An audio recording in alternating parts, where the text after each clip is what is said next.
going on, everybody? It's Dot Bets. We're checking back in. It's our Week 17 Best Bet Show brought to you guys by OccupyFantasy.com. Make sure you guys go to OccupyFantasy.com.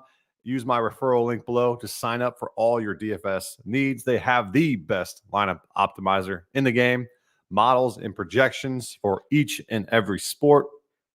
It's a one-stop shop for DFS. So make sure you guys go check out OccupyFantasy.com. Use my link below. It is championship weekend, week 17. Hopefully you guys are in the championship of most of your season-long fantasy leagues. I am in both of mine, so I will be having a very, very stressful day. I'm very excited to sweat it out.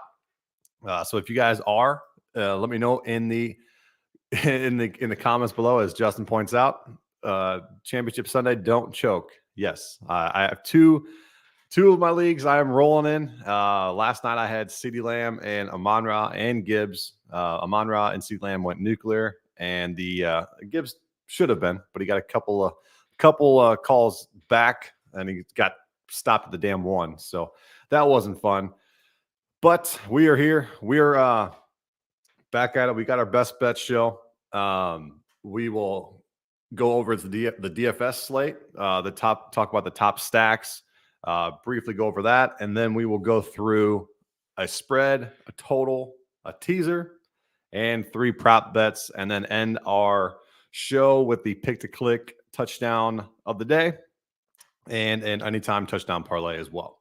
So we'll be here for about 20 to 25 minutes. If you guys have any questions along the way, throw them in the chat. If you guys are on X now, if you throw a comment in there, I can see it. So that's good. So throw that. If you're on YouTube, hit that thumbs up.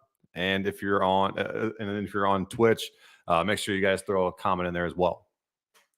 So overall, we're 60 and 52 for plus 11.66 units. We have had a couple down weeks in a row. That means we're due. We've had a little bit of variance not go our way. DK Metcalf lost by like 2 yards last week. The Packers gave up a double-digit fourth quarter lead. We had 3.5. They ended up winning by 3. It was a joke. So yeah, just the typical NFL stuff. That's why if you're long-term positive in the NFL, kudos to you. It's a grind each and every damn week. So we're back at it this week with our week 17 best bets, and let's get after it. So my favorite stacks this week. So it's a very, very huge Sunday slate. We got like every team playing besides the Packers Vikings game tonight. So I think it's like a 14-15. I think it's 14. So in these big slates, it reminds me of like week 1 to week 2. I think week 1 through week 4, where you don't have any bye weeks and everybody plays, and stacking becomes a little bit less relevant. So you don't have to go the 3x1s if you like a particular game. I'm not going to tell you not to do that, but it's not something that you're just going to go out of your way for to make sure of. So you can go 2-0s, 2x1s, 3-0 stacks if you'd like. So a lot of these spots that I like today are going to have probably 0 run backs. First one, we're going to go with that San Fran game. Obviously, against this Commanders defense, it should be a shit show out there. 14-point favorites. You got the 49ers implied total of like 31, I believe. So it probably the total is 49.5. Sam Howell is starting for the Commanders. Probably the 49ers are going to score 40 plus here. And I'm going to run it. I'm not going to run it back here, but I'm going to probably heavily be exposed to Purdy, McCaffrey, Kittle, Ayuk, and Debo. A mixture of those guys. If I had to put it in a ladder, I would probably say Purdy, CMC, Ayuk, Kittle, then Debo. Just because Debo's been a little bit banged up this week, and with the man coverage, Ayuk and CMC should absolutely just dominate this week. Then you also have Kittle in the mix too. But yeah, this and if you want to bring it back with somebody from the Commanders, you could do Gibson, or you could do Terry McLaurin or Curtis Samuel. But like I said, with a low implied total there, it's going to be very, very tough to get it. So Justin, 49ers minus 14 on it. Yeah, they should absolutely roll today. The Commanders don't want to start Sam Howell. They do not want to. And then sure as shit, you have Jacoby Brissett gets a hamstring injury. So they're like, well, shit, we have to go back to him. And it's just going to be it's going to be bad all around. 49ers are coming off of a ugly loss on prime time in the biggest game of the year. Yeah, all signs point to the 49ers just absolutely demolishing. So stack the 49ers. You do not have to bring anybody back. My next stack is another team that should blow out this game, but I do think this is a little bit closer, so you can stack somebody or you can bring somebody back. That's that Eagles Cardinals game. So the Eagles just can't blow anybody out. Their defense is that bad right now. Offense isn't clicking on all cylinders. They're still very good at offense. That's what I don't understand. They're all on a fit right now because they think everything's not clicking on all cylinders, but it's their defense that just is brutal. So I think you can bring it back here with Trey McBride. If you want to go even worse, or you could go Connor. You can go Connor or Trey McBride, but if you want to go a little bit different, Greg Dortch is not a bad idea, or Rondale Moore. But if I'm stacking the Eagles, you got to stack Hurts with AJ Brown, Devontae Smith, or Swift. And then you can also throw in Dallas Goedert, but just Goddard hasn't been, hasn't had his breakout game yet since he's been back. But I think AJ Brown's due, and he's an underperforming wide receiver for Occupy Fantasy, which means positive regression is definitely on his way, especially touchdown regression, which I'll get to here shortly. So yeah, that's my second favorite stack. And then obviously the game of the week, you got the Dolphins and the Ravens. So that's a 46.5 point total. And you can go either side here. Don't mind it either way. The Dolphins are going to be down Mostert and Waddle, so even more condensed target share. Tyreek should be probably a lock in a lot of people's lineups, especially low risk. And if you go the Tua, Tyreek, you could go HM, and you could even bring in Durham Smythe, who has gotten a bunch of run there on his way. If you want to pick and choose a Cedric Wilson or Braxton Berrios, kudos to you, because I will have no idea who does well there. I would probably lean Cedric Wilson, but and then you can also bring it back with Zay Flowers. You could bring it back with OBJ, with Bateman or Likely, or if you go just stack the Ravens, and you could go Lamar, Flowers, OBJ, bring it back with Tyreek. I think my favorite way to go about this is a 2x1, and you're gonna do either Lamar and Zay or Lamar and Likely, and you bring it back with Tyreek. I think that's my favorite way to go about it, because Ravens are at home. I like them in this game.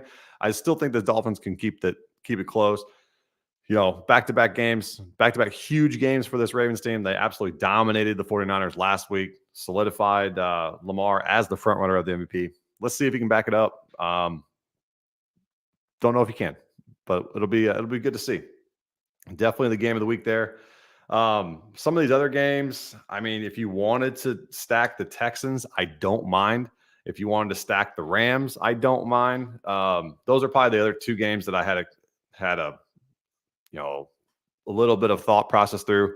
Or if you go Bengals Chiefs, you could go that game. But man, that's just a toss up. You hope to get it right, but Chiefs are supposed to condense their playbook. I'm assuming that means a lot more Travis Kelce. I'm assuming that means a lot more Rashee Rice, and don't get the ball to anybody else because nobody else can produce for that team right now, or just hand the ball off to Pacheco. But then you got Jamar Chase coming back too, so that's a nice little bring back if you do want to do the Chiefs there. So that's my DFS breakdown. If you guys have any other questions, let me know.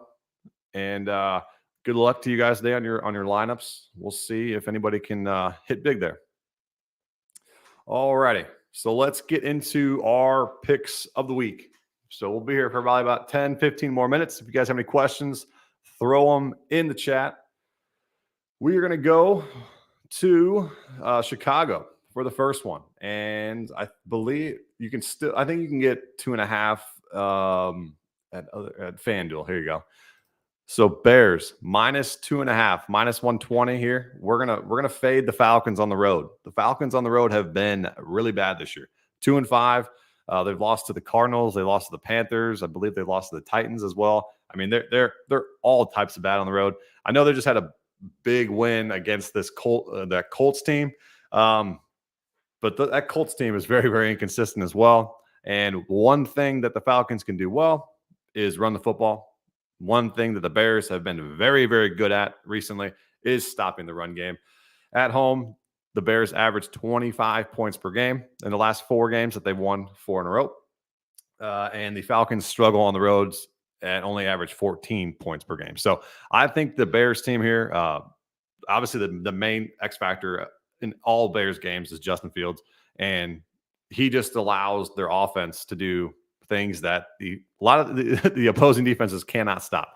That's extending plays with his feet as he runs out of the pocket. I think DJ Moore is a lot more healthy than he was last week, and then you got Cole Kmet, who should play. He's still game time decision. Mooney is out, so it's going to be a lot of the run game, a lot of Justin Fields extending the game with his feet. I just believe that this Bears defense will get after this Falcons offense, even though Taylor Heineke is a lot better than Desmond Ridder. Just not saying too much. It's still Taylor Heineke. He still likes to throw a lot of interceptions. You can play the Bears in your season-long championship game. I'm good with that. Bears -3, pretty generous line here, and you can get -2.5 on FanDuel. So go get that line on FanDuel and take the Bears. All righty, let's go to a total now, and this is it's been dipping ever so slightly. I think it started at 42, and now it's at 40.5. Actually, you can get 41s out there on Caesar, so that's what I got. Steelers. Seahawks under 41, -110 for 1 unit. I got that over on Caesars. It's 40.5 on FanDuel and DraftKings. If that's what you got, I'm still okay with that. Yeah, you got Geno versus Mason Rudolph here. And Rudolph, kudos to him. You know, he threw the ball deep down the field, and he's lucky George Pickens had the best day of his career last week. I just don't think we see that again this week. I think you see a little bit more conservative approach here from both offenses. Both defenses have been able to have been better as of late. The Seahawks barely got out of Tennessee last week, but they definitely got the W there. And then you saw the Steelers dismantle, I believe it was the Bengals last week. But again, when these two teams match up, I think both of them want to run the football. And they're going to have long drives, and it's quarterbacks that are going to try to throw the ball deep. I just don't think they're going to be very accurate. I know DK is a little bit banged up, and then you got Lockett and JSN still there. But I know Kenneth Walker is a little bit banged up. So, like I said, the Steelers defense should keep this game close. And I think that 4.5 line, if I had to favor somebody, I would go the Steelers here. But like I said, I think it's going to be a slow, drawn-out game. Extended drives, not too many big plays in here. So that's why I'm taking the under 40. You can take it 40.5. I like it 41 over on Caesars. And then the VIP 7-point teaser, as always. And make sure if you guys have any questions about joining to get all my picks, use the link below to the Discord. It'll answer all your questions there. We got Diggs, by the way. Hey, what's up? How we doing, man? Appreciate you tuning in. Appreciate you tuning in. All righty. And by the way, the Discord is absolutely due for a same game parlay to hit. Or a touchdown parlay, because it's been like, I don't know, 6 of our last 7 has just missed by 1. And I'm just so ticked off by it. Should have thousands of dollars coming in, and we're just pissing them away. So we're due. The Discord is due. I'm just telling you guys that now. All right. We got our 7-point teaser. We got the Dolphins. We're going to tease that one up because I think it's going to be a closer game. Even without Mostert and Waddle, believe they can still have the pieces to keep it close. A nice little let off the gas from the Ravens here after they dismantled the 49ers last week. You can go 49ers -7. You can get 6.5 at some books. So either one, I'm okay with. Like I said before in the DFS section, they should absolutely dominate today. And then just that game I just talked about, the Steelers, Seahawks. You got the Steelers, tease them up to, you can get 11.5. You can get 11. I'm good with either one. I think that game stays close. I think the Steelers can absolutely win that game. It's a big game. Should be a playoff atmosphere there. Like the Steelers to keep the game close. So teasing that one up. Low total, tease them up through a couple key numbers. That's the way to do it. So Dolphins plus 10, 49ers minus 6.5, minus 7, Steelers plus 11, plus 11.5. I'm good with either one. Plus 130 for a unit and a half. And that was given out to subscribers as well. All righty. Let's get to some of our 3 props. And we're going to go 3 heavy names. I think we're going to go the big names this week. A couple of weeks ago, you try to find some value here. I think taking some juice here. This first one is a good one. And as always, we're going to use the AccuProp radar and pull up. Make sure this is free to use on Occupy Fantasy's website, occupyfantasy.com/AccuProp-radar, and simply go to the betting tab, Occupy Prop Radar. You can search for any player, team, or game. So we're going to go to the first one here. And I've already searched for him. We're going to go, man, this is probably the easiest bet of all time for the last 4 weeks. That's Cooper Kupp, over 5.5 receptions. A little juiced, but minus 130 is not bad over on FanDuel. You come over here to the Occupy Radar. You click total receptions down here, and you can see it's minus 130 over on FanDuel, minus 160 over on Caesars, minus 145 on DK, minus 140 over on BetMGM. So a lot of juice into this one for good reasons. He's hit this in 4 straight games. The Giants play a lot of man coverage. So Puka and Cooper Kupp should have a pretty decent day. They absolutely thrive under man coverage.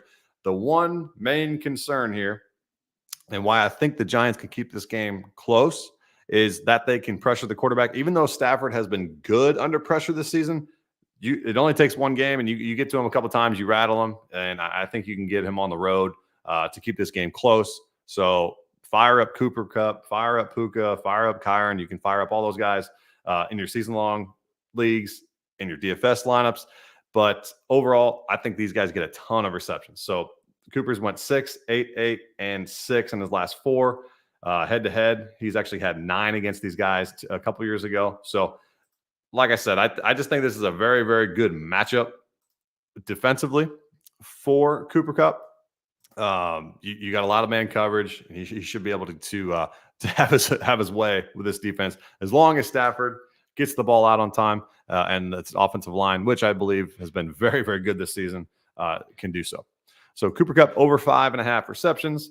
I think his receiving total is like 70.5. So I mean, he's only had two games in the last like 8 with over 100 yards receiving. So he's been consistent around getting the ball, but Puka's been having the deeper balls, and Demarcus Robinson has been slowly getting a lot more receiving yards. Cooper Kupp's been getting like the dirty work and extending drives with those receptions. So that's why I'm taking the receptions here instead of his yardage. All right, I prefaced this one a little bit earlier too. We're going to go back to that Kansas City Cincinnati game, and we are going to go with the tight end, Travis Kelce. So what I'm going to do, though, not his total receptions, not his total receiving yards. I just need one play out of him. I just need one play.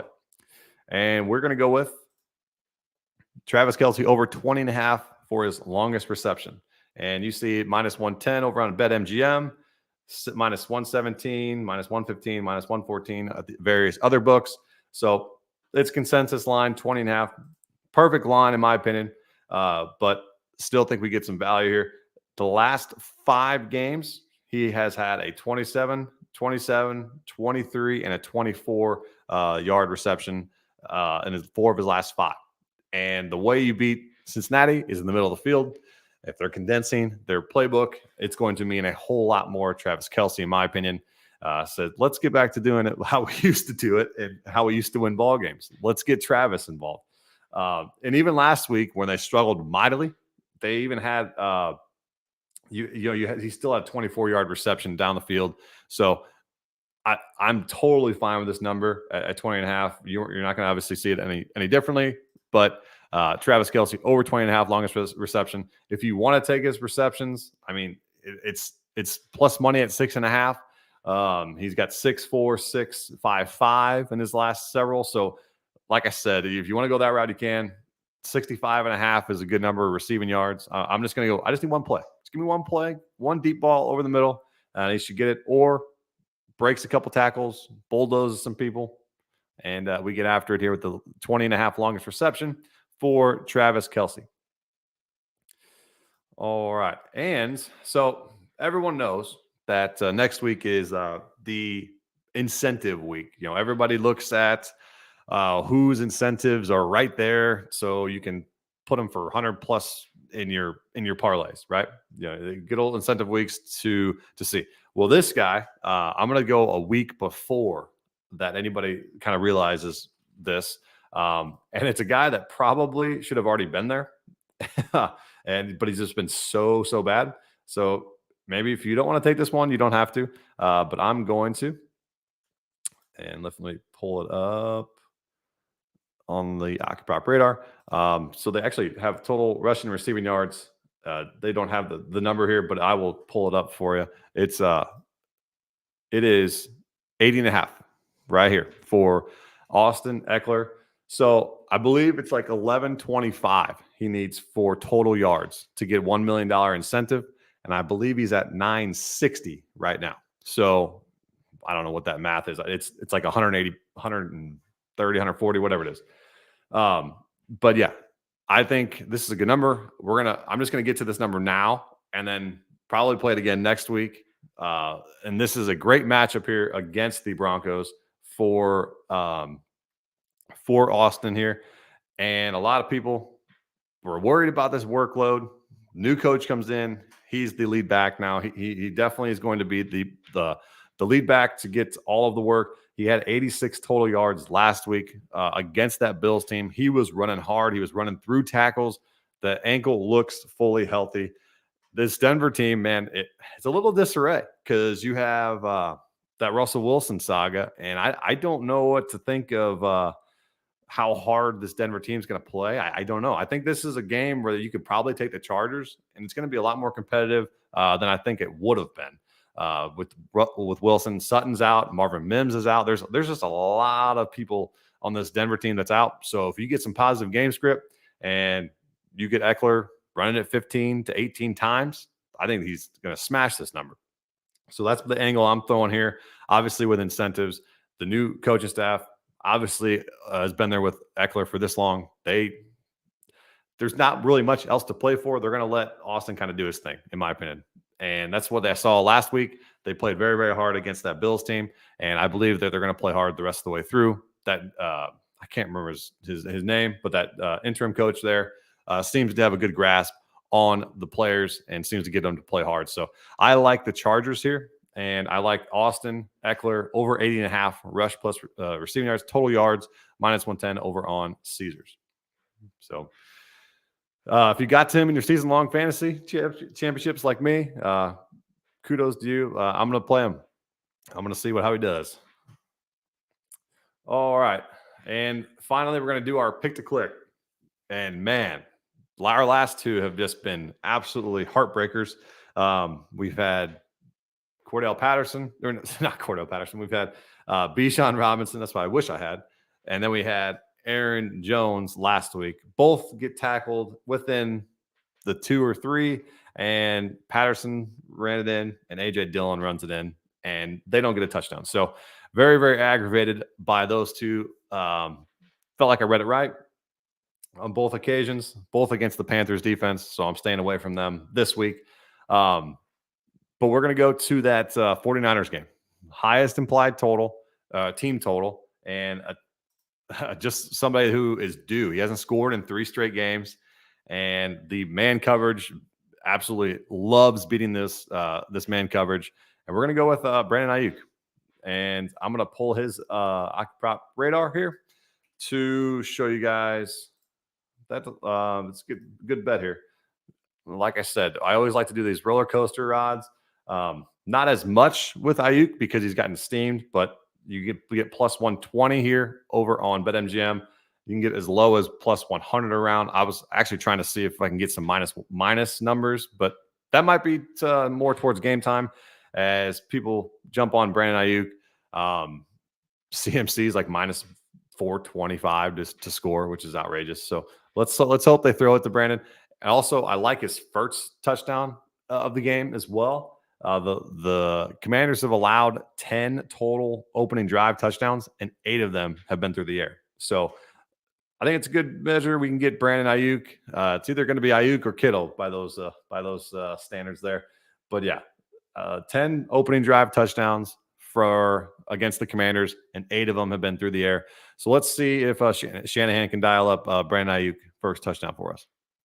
0.25 minutes. Take that one over on BetMGM because you can see as low as plus 600 over on Caesars. And as always, we're going to end the show with an anytime touchdown parlay, and we're going to include Brandon Ayuk. We're going to go A.J. Brown, who is absolutely due. 2 receivers that are due. And Nico Collins, who gets C.J. Stroud back against that weak Tennessee secondary. I think Nico goes nuclear today. And if you're playing in your DFS lineups, throw him in there. Like Ayuk, Brown, and Nico took this over on FanDuel plus 887. We're going to go 0.25 units there. Very, very good odds. Very, very good matchups for all 3 of these receivers. All righty. So let's recap real quick before we get on out of here. And if you guys have any other questions, hit me up in the Discord or DM me at .bets over on X. So Bears minus 2.5 over on FanDuel. Steelers, Seahawks under 41. You can take 40 if you like. You got the Dolphins plus 10, 49ers minus 6.5, Steelers plus 11. We got our 7-point teaser here for 1.5 units. We got Cooper Kupp over 5.5 receptions. Little juiced. I'm okay with it. One play from Travis Kelce over 20.5 longest receptions. And Austin Eckler get ahead of that incentive game. Great matchup here against the Broncos, who are in disarray. 80.5 rush plus receiving yards. Total yards there for Austin Eckler. Brandon Ayuk, anytime touchdown, pick to click of the week, plus 120. And we have his first touchdown as well for plus 800. And then Ayuk, Brown, and Collins. Let's get this anytime touchdown parlay hitting for the show. All righty. Well, that'll do it. If you guys have any other additional questions, make sure you guys hit me up. Make sure you guys use the link below to get Occupy Fantasies. Get signed up with them. So I appreciate you guys tuning in once again. We'll have one more regular season show, and then we'll see what the playoffs bring. So one more regular season show next week at 9, and we should be good for week 18. Let's cash some tickets for week 17. Appreciate you guys tuning in.